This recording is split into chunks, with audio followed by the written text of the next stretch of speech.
Homeopathy final year చదువుతున్న విద్యార్థులను సమూహ వైద్య కోసం ఉప్పల్ సరస్వతి నగర్ వద్ద ఉన్న గల మానసిక రోగులు ఉన్న means medical education and natural service సెంటర్ను సందర్శించారు.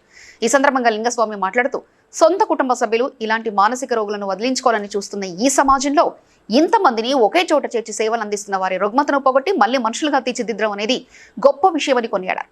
మల్కాజ్గిరి డీసీపీ వెంకటరమణ మాట్లాడుతూ గత 10 సంవత్సరాలుగా ఈ మీన్స్ ఓల్డ్ ఏజ్ హోమ్ తనకు తెలుసని, వారు ఏ విధంగా పనిచేస్తారో దగ్గర నుండి చూశానని పేర్కొన్నారు. నేను కన్సల్టెంట్ సైకాట్రిస్ట్గా ఇక్కడ ఉన్నాను. మీన్స్ అనే సెంటర్లో ఓపీ బేసిస్ కూడా స్టార్ట్ చేయడం జరిగింది.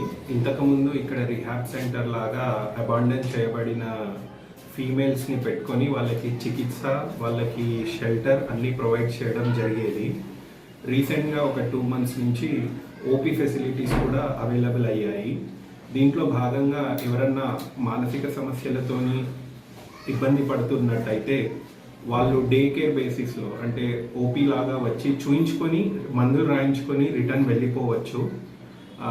సో బోత్ రిహాబ్లో పెట్టి in patient services, out patient services రెండు సమాజం వదిలిపెట్టిన కొంతమంది వ్యక్తుల్ని డిస్కార్డ్ చేసేస్తారు. ఎందుకంటే తట్టుకోలేక, ఇంట్లో పరిస్థితులు తట్టుకోలేక వాళ్ళని తీసుకొచ్చి ఆ ఓల్డ్ ఏజ్ హోమ్లో వదిలిపెట్టేసి ఫోన్స్ బంద్ చేసి వెళ్ళిపోయిన సందర్భాలు చాలా ఉంటాయి.